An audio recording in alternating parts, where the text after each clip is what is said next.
They finally texted you, after all that silence, after the cold distance, after the heartbreak, confusion, and endless nights wondering if they even cared. And now, here it is, a message out of nowhere. But hold up, before you even think about replying, don't answer until you hear what I'm about to say. Because that message may not mean what you think it means. It might not be a sign of love, nor a sign of maturity, nor a reflection of real change. In fact, it could be something entirely different, manipulation disguised as curiosity. You see, silence can be louder than words, and when they feel the weight of your absence, when they realize they no longer have access to you, they reach out, not always because they miss you, but because they miss owning your attention. That one message can be a trapdoor back into emotional chaos, a bait to reel you in, just to prove to themselves that you're still available, still waiting, still emotionally tied to them. But you're not here to serve their insecurities. You're not here to be someone's emotional safety net after they pushed you away. That text might say, "I miss you," or "I've been thinking about you." But those words are easy to type. Anyone can press send. What matters now is not what they said, but how you receive it. Because this is your power shift. This is your chance to pause, to observe, to ask yourself, what do I really want? Do I want healing, or do I want closure wrapped in false hope? Not all messages are meant to be answered. Some are just echoes of the past, trying to shake the peace you've built in their absence. And you worked too damn hard for that peace. You climbed out of emotional quicksand. You learned to breathe without them. You cried, journaled, healed, questioned everything. And now, when you're standing in your strength, they come back. Nah, you're not the same person anymore. Your silence wasn't weakness. It was rebirth. It was reclaiming your energy. And now they feel it. That's why they texted. Not because they had a revelation, but because your disconnection became uncomfortable. Don't confuse discomfort for love. Don't mistake reaching out for real effort. Love takes more than a message. It takes accountability, growth, and consistent actions. Until then, you owe no reply. You owe no explanation. You owe yourself the loyalty that they couldn't give you. I want you to drop this affirmation in the comments. I choose my peace over their confusion, because peace is power. And that message, that unexpected text, it's your moment to either fall back into old patterns or rise into your new standard. So before you answer, listen up. We're about to break down everything. Psychologically, emotionally, and with unshakable Stoic wisdom. Why they texted, what it really means, and the only way to respond if you value your healing more than a recycled connection. Number 1, a text doesn't equal change. It often equals curiosity or control. A text doesn't mean they've changed. It means they remembered you exist. And that's a massive difference. Don't confuse presence for progress. When someone who vanished, hurt you, or walked away suddenly reaches out, your heart might skip. Your mind might rush to connect dots that aren't even there. Maybe they've grown. Maybe they've finally seen your value. But pause right there, because more often than not, that message isn't rooted in growth. It's rooted in curiosity, boredom, or a craving to control the narrative again. They might not miss you. They might miss how you made them feel, the comfort, the access, the ego boost. And now that you've gone silent, now that you've stopped reacting, now they're interested. That's not love. That's control dressed up as concern. That's insecurity searching for a mirror to feel powerful again. Remember, the person who truly changes will not only say it, They'll show it consistently. They won't send vague breadcrumb texts that dodge responsibility. They won't pop in with, "Hey stranger," or "I miss you," like that erases the pain they caused. And yet, many fall into this trap because the mind wants closure and the heart wants meaning. But what if there is no deeper meaning to their message other than the fact that they felt momentarily lonely or curious about your life? What if this isn't a love story being revived, but an ego trying to test if the door is still open? Don't fall for emotional clickbait. A text is not a grand gesture, it's the bare minimum. It takes no real effort to type a few words and hit send. But your response? That carries weight, that has power. So before you respond, question the intent, not just the words. Did they express regret for how they treated you? Did they acknowledge your pain? Did they own their role in the breakdown of the relationship? Or did they just test the waters to see if they still have emotional access to you? Most of the time, they're not offering clarity. They're poking at your peace. And peace is expensive when you've earned it through healing, through sleepless nights, through silence that taught you strength. That message may tempt you to romanticize, to imagine that maybe they've changed. Maybe this time it's different.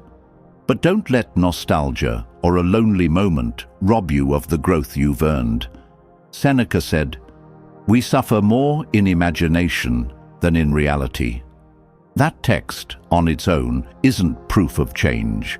It's just a trigger. And your job isn't to analyze their motive. It's to protect your energy. Don't make excuses for someone who still hasn't made amends.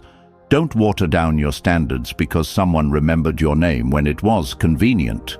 You're not a second thought. You're not a backup plan. You're a whole person who deserves clarity, effort, and truth, not digital breadcrumbs. So before you respond to that message, sit in your worth. Let them prove themselves with actions, not curiosity. Number 2, check-in texts are often just ego traps. Let's call it what it is. A check-in text is not a heartfelt attempt to rebuild trust. It's a ping, a probe, a subtle manipulative tap on the glass to see if your emotions are still within reach. "Hey, just checking in. Hope you're doing okay," or the infamous "I miss you" sent at 2 a.m. These aren't acts of emotional maturity. They're ego-driven attempts to reinsert themselves into your mental space without doing any of the real emotional work. If someone truly valued you, they wouldn't have waited for silence to become unbearable before reaching out. They wouldn't leave you in the dark and then expect your light to still be shining for them on demand. These messages aren't about reconnection, they're about access. They're fishing lines tossed into your peace, baited with just enough sentiment to pull you back into old patterns. And if you respond emotionally, if you light up, get hopeful, or pour your heart out, they win. Because now they know they still have real estate in your mind. But if you take a step back, if you breathe instead of bite, you take that power back. This is your emotional discipline being tested. This is where your response becomes a reflection of your healing. Remember the words of Marcus Aurelius. You have power over your mind, not outside events. Realize this, and you will find strength. You don't control that text, but you do control the meaning you attach to it. You decide whether it rattles your spirit or reminds you of your standards. People who left you in confusion do not deserve immediate access to your clarity. People who broke you do not get to casually test if you're still breakable. Your silence has been golden, and now that it's echoing, they're checking in. But don't let that fool you. Silence doesn't mean you're waiting. It means you're watching. It means you've learned to guard your space like a sanctuary. And only those who knock with sincerity, who come with humility, deserve a response. A vague check-in isn't love, it's ego maintenance. It's someone trying to see if you're still emotionally orbiting them while they continue living without accountability. So, before you respond, ask yourself, am I responding from strength or from the ghost of who I used to be when I needed their approval? And if your answer is power, then let that guide you. Number 3, emotional silence is their test, but it's also yours. Silence is a mirror. It shows people who they really are when they can no longer control you with words. And when they finally text you after all that time, it's rarely because they've transformed. It's often because your silence became too loud for their ego to handle. You stopped feeding their emotional entitlement. You stopped chasing. And now they want to see if they still matter to you, even just a little. That message isn't always a sign of love. It's often a sign of discomfort. Your absence exposed something they didn't expect, that you're stronger without them than they imagined. But here's where the real test begins, not just for them, but for you. Because when you see that message, a wave of emotions might rise: hope, anger, nostalgia, pain, and you'll feel that urge. The urge to reply quickly. The urge to validate your own worth by proving you're still wanted. But wait. Don't move. Don't let a split-second emotion rob you of the stability you've built in silence. Take your time. Breathe. Journal. Reflect. Ask yourself honestly, why do I feel the need to respond? Is it to reconnect? Or is it because I'm still carrying a piece of myself that needs closure, attention, or validation from the same source that once shattered me? Emotional silence doesn't just test their control, it tests your self-mastery. It reveals whether you've truly healed, or if you're still tethered to the version of yourself who depended on them for emotional survival. Remember what Epictetus said: any person capable of angering you becomes your master. And in that same wisdom, anyone who can disturb your peace with a few casual words on a screen still owns too much of your power. Emotional independence means not letting one text shift your whole day, your whole energy, your entire sense of worth. It means pausing, not out of bitterness, but out of awareness. Because now you choose how to respond. Now you own your reactions. You are no longer emotionally impulsive. You are emotionally intelligent. And in that space between their message and your response lies your entire healing. You don't need to prove anything. You don't need to answer quickly to feel valued. You don't even need to reply unless their presence adds something real to your peace.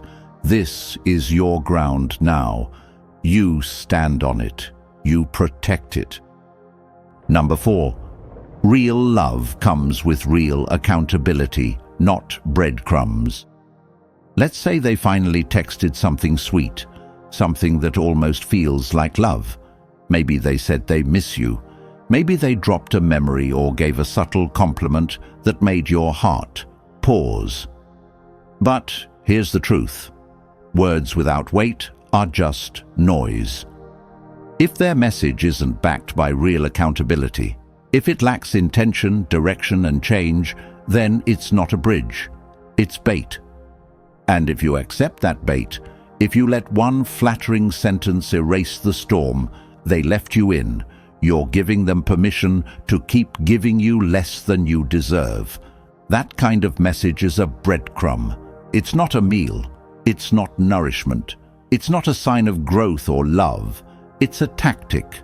A breadcrumb is when someone gives you just enough to pull you back emotionally, but never enough to build something secure, whole, or honest. And if you take those breadcrumbs and convince yourself it's a sign of hope, you're starving yourself of real intimacy. Because here's the harsh truth. If you accept crumbs, you're teaching them that they never need to bring more. They'll keep giving the bare minimum, and you'll keep sacrificing your dignity just to feel wanted. That's not love. That's emotional survival. Marcus Aurelius gave us a rule to live by. If it is not right, do not do it. If it is not true, do not say it. That means you need to look beyond the warmth of their message and ask the harder questions. Is this message right? Or is it just well-timed? Is it true? Or is it convenient? What are they really saying? More importantly, what are they not saying? Are they addressing how they hurt you? Are they taking full responsibility for their role in your pain? Or are they skipping accountability and jumping straight into, "I miss you," as if your heart is theirs on demand? Words are easy. Apologies are easy. What's hard is change. What's hard is consistency. What's hard is effort sustained beyond one impulsive text. And unless that message comes with evidence of a new mindset, it's not a turning point. It's a loop. One you've already survived once. So don't go back hoping for a better outcome if the ingredients are exactly the same. You've outgrown shallow affection. You've risen above partial love. You're not someone who begs for validation in the form of recycled phrases and half-hearted check-ins. You deserve full presence, full ownership, full commitment. Anything less is emotional poison disguised as comfort. You're done with the emotional diet. You don't starve for connection anymore. You feast on clarity, truth, and self-respect. So when they text you, ask yourself this: am I responding to love, or am I falling for the illusion of it? Let your response be guided by your worth, not your wounds. Number 5, don't just ask what they want. Ask what you want. When they text you, your first instinct is often to overanalyze them. What do they want? Why now? What does this mean? But that line of thinking gives them all the power. It puts your emotional clarity in their hands. And here's the truth. That's not strength. That's reaction. And you've come too far to live in reaction mode. So, shift the question. Turn the spotlight inward. Don't just ask what they want. Ask what you want. Because you've been through hell and came out stronger. You cried. You doubted. You healed in silence. And that healing gave birth to a new version of you. Someone wiser, someone calmer, someone who doesn't mistake a sudden message for a second chance. Now that they've texted, pause and ask yourself, does this interaction lead me toward peace, or does it pull me back into uncertainty? Does it serve the new life I'm building, or does it tempt me to revisit a chapter I already closed? Most people never stop to ask that. They let nostalgia or loneliness decide. But not you, not anymore. This is your test of emotional mastery. You are not here to feed off breadcrumbs or re-enter cycles disguised as comfort. You are here to protect the emotional empire you rebuilt after they left. This is where Seneca's wisdom lands deeply. It is not the man who has too little, but the man who craves more that is poor. If you crave their message more than your mental clarity, if you long for their attention more than your own stability, you are putting yourself in emotional debt. You can't afford to go bankrupt chasing closure, hope, or familiarity. Emotional wealth is found in knowing you don't need anything from the people who couldn't value you before. Not validation, not answers, not even an apology. What you need is alignment. What you need is direction. What you need is to move in the same direction your healing has been pointing you. When they reach out, remember, you are not the version of yourself who waited. You are not the version who begged for scraps. You're not playing their emotional support character anymore. If they want a role in your life now, it needs to be earned with more than timing and words. And even then, it's still your choice. Because you are the author now, you write the next page. You decide what energy enters your life. So, before you type back, breathe. Sit with it. Look at your growth and ask, what do I want? Not from them, but from myself, from my future, from this moment. And if their presence threatens that peace, the answer is simple. Silence is stronger than slipping backward. Number 6. You're not here to prove your worth, you already have it. One of the most tempting traps when they finally text you is the need to explain yourself, to show them you've grown, to let them know you've healed, to prove how much stronger you are now. But that impulse? It comes from a place that still wants to be seen. And you don't need to be seen by the very person who once overlooked you. You don't need to perform strength for someone who once made you question it. The truth is, your worth was never lost. It was just hidden under the noise, the pain, the trying. Now that you've risen, let that worth speak in silence, in boundaries, in peace.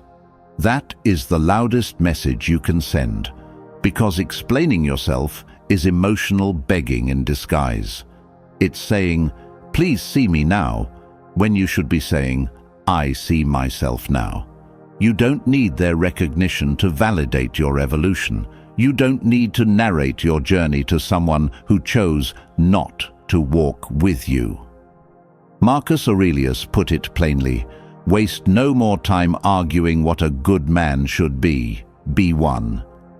That includes not arguing your goodness, your growth, or your strength. Just be it. Live it. Move from it. Let your life reflect it. Anyone who needs convincing is not ready to receive you, and anyone who's ready will never require a speech. So, if their message stirs something in you, let it be a reminder, not a reason to prove anything. Let it remind you of who you've become. And if they can't recognize that version of you without needing a whole explanation, that's not your failure. It's their limitation. Don't chase closure through explanations. Don't try to retroactively earn value in someone's eyes. If they couldn't hold it when they had it, their hands were never meant to carry it. Let your stillness be your statement.